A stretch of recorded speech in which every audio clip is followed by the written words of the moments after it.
그럼 구체적으로 납입자본이 어떻게 발생되는지, 그러니까 주식회사가 어떻게 성립되는지 이 내용을 보도록 하겠습니다. 그러면 자본은 크게 납입자본, 이익잉여금, 기타 자본 요소로 구분된다 말씀드렸고요. 그 중에 납입자본이 생기는 것은 주식을 발행해서 자본금이라는 것이 생기는 거죠. 지난 시간에 봤듯이 자본금은 우리 회사 액면 단가 곱하기 발행된 주식 수, 그래서 액면 단가 곱하기 발행된 주식 수 하면 그것이 자본금입니다. 그 자본금. 자본금은 주주한테 입금된 금액이기 때문에 가장 주식회사 자본의 기본이 되는 겁니다. 기본이. 주식을 발행하게 되면 이 자본이 증가 또는 처음 발생되겠죠. 이때 주식을 발행하는 형태는 크게 액면 발행, 할인 발행, 할증 발행 세 가지로 구분됩니다. 이거 우리가 어디서 본 적이 있죠. 앞서서 부채 중에 사채를 공부할 때 사채도 액면 발행, 할인 발행, 할증 발행 했습니다. 사채의 액면 이자율과 유효 이자율과의 관계에 따라서 그 두 이자율이 같을 때 액면 발행, 차이가 날 때는 할인 발행 또는 할증 발행해서 그 할인 발행 시에는 사채 할인 발행 차금이라는 사채 차감적 평가 계정 썼고요. 할증 발행 경우에는 사채 할증 발행 차금이라는 사채의 부가적인 평가 계정을 썼습니다. 마찬가지로 주식 발행 경우에도 유가증권이니까 우리 액면 금액하고 실제 발행되는 발행 금액하고 관계에 따라서 우리가 세 가지로 구분이 되겠습니다. 그래서 액면 금액하고 발행 금액이 같을 때, 그래서 100원짜리 주식을 100원에 발행했다. 그러면 대변에 자본금이라는 자본의 증가죠. 자본금 100원. 이것이 실제 발행도 100원에 발행됐다. 그럼 100원 하면 끝나는 거죠. 이것이 액면 발행입니다. 액면 발행. 그 다음 액면 금액과 발행 금액이 차이 나는데 액면 금액보다 낮은 금액으로 발행됐다. 액면 금액은 100원인데 이것이 80원에 발행됐다. 원칙적으로 할인 발행은 할 수가 없습니다. 왜냐하면 100원짜리를 발행해 놓고 80원밖에 안 들어오면 우리 회사의 실질적인 자산이 80원밖에 안 되죠. 자본은 100원인데 그러면 이 회사의 자본이 유지될 수가 없기 때문에 할인 발행은 원칙적으로는 불가능하지만 일정한 요건을 갖췄을 때는 할인 발행도 할 수가 있습니다. 그래서 액면 금액은 100원이다. 그러면 항상 자본금은 액면 금액으로 기록하는 거예요. 그러면 대변의 자본금은 100원 증가하는데 실제 돈은 80원밖에 안 들어왔다. 그럼 20원만큼은 이것을 주식 할인 발행 차금이라고 처리합니다. 자본거래예요. 이런 것들이 주주와의 거래가 자본거래인데요. 자본거래에서 지금 비용이 발생됐죠. 이것은 수익비용으로 가는 비용이 아니라 이것도 자본입니다. 자본거래에서 발생한 비용은 비용이 아니라 자본이다. 자본. 근데 자본인데 차변에서 발생됐죠. 지난 시간 말씀드렸듯이 자본은 대변에서 증가하고 차변에 감소되죠. 근데 처음 생길 때 차변에 생기니까 이건 자본의 차감 항목입니다.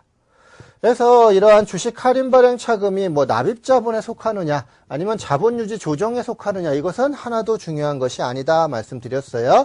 주식 할인 발행 차금은 주식을 액면 금액보다 낮은 금액으로 할인 발행했을 때 그 차액을 주식 할인 발행 차금이라고 하고 주식 할인 발행 차금은 자본의 차감 항목이다. 이것이 중요한 겁니다. 자본의 차감 항목이라는 것. 자본이고 자본의 차감 항목이라는 것. 이것이 중요한 내용이 되겠습니다.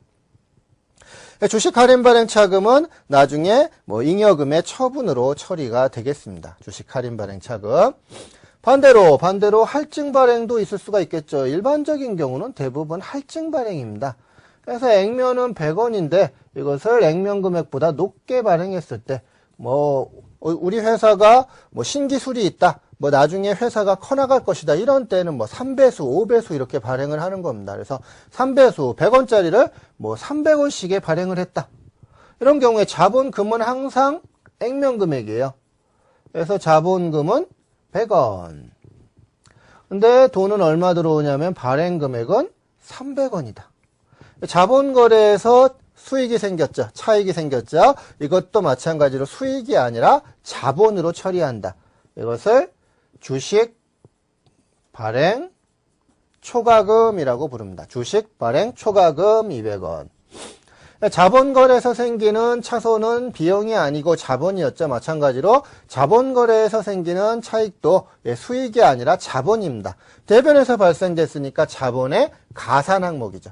주식 발행 초과금은 주식을 액면금액보다 높게 할증 발행했을 때 그 차익을 주식 발행 초과금이라고 부르고요. 자본의 가산 항목이다. 이것이 중요한 내용이 되겠습니다. 주식의 가산 항목. 이런 경우에 뭐 신주 발행비가 생겼다, 신주를 발행한다 하고 뭐 신문에 광고를 내고 뭐 주권을 인쇄하고 이런 재비용들, 신주 발행과 직접적인 비용들, 이것이 이제 신주 발행비가 되겠죠.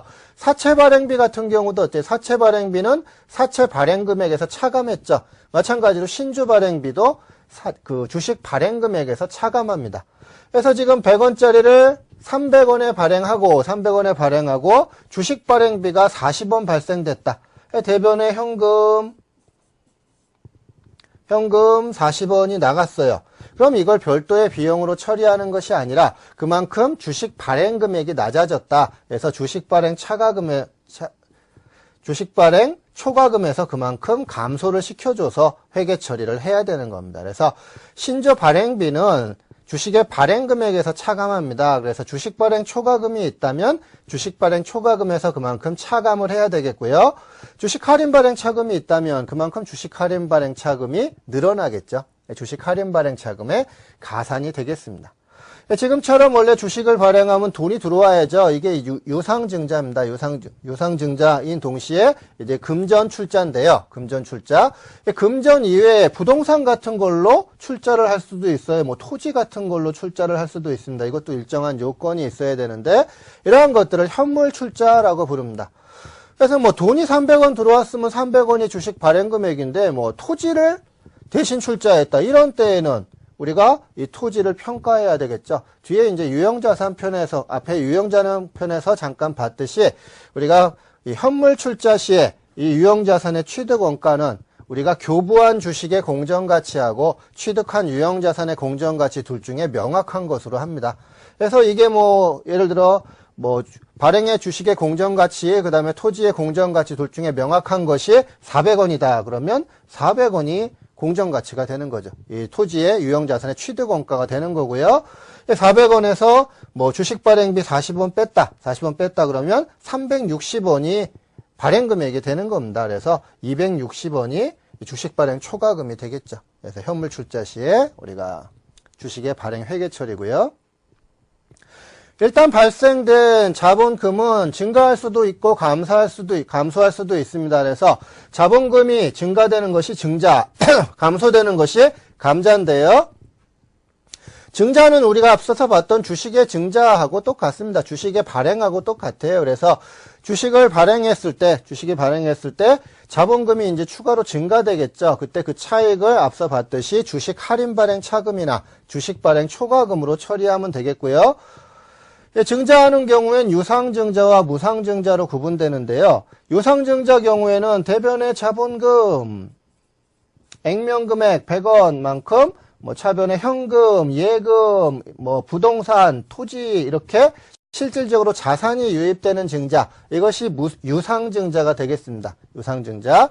근데 우리 회사에 각종 잉여금들이 남으면 그 잉여금을 가지고서 증자를 할 수도 있어요. 그래서 뭐 각종 무슨 잉여금이라는 자본 항목을 자본금으로 전입할 수도 있습니다. 이걸 우리가 다른 말로 자본 전입이라고 불러요. 자본 전입.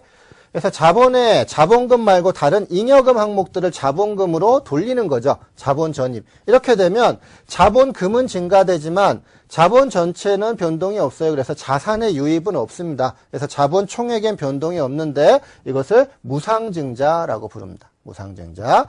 반대로 자본금이 감소되면 감자인데요. 그래서 자본금이 액면금액이 100원만큼 감소됐는데 현금은 액면 100원짜리를 감소시키면서 현금은 80원만 나갔다. 그럼 20원 차익이 생기죠. 이것은 우리가 감자 차익이라고 부릅니다. 감자 차익. 반대로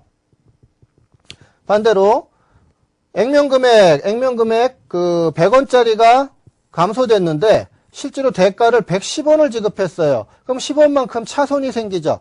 자본거래에서 생기는 차손은 비용이 아니다 그랬어요. 이것을 감자차손이라고 부릅니다. 감자차손.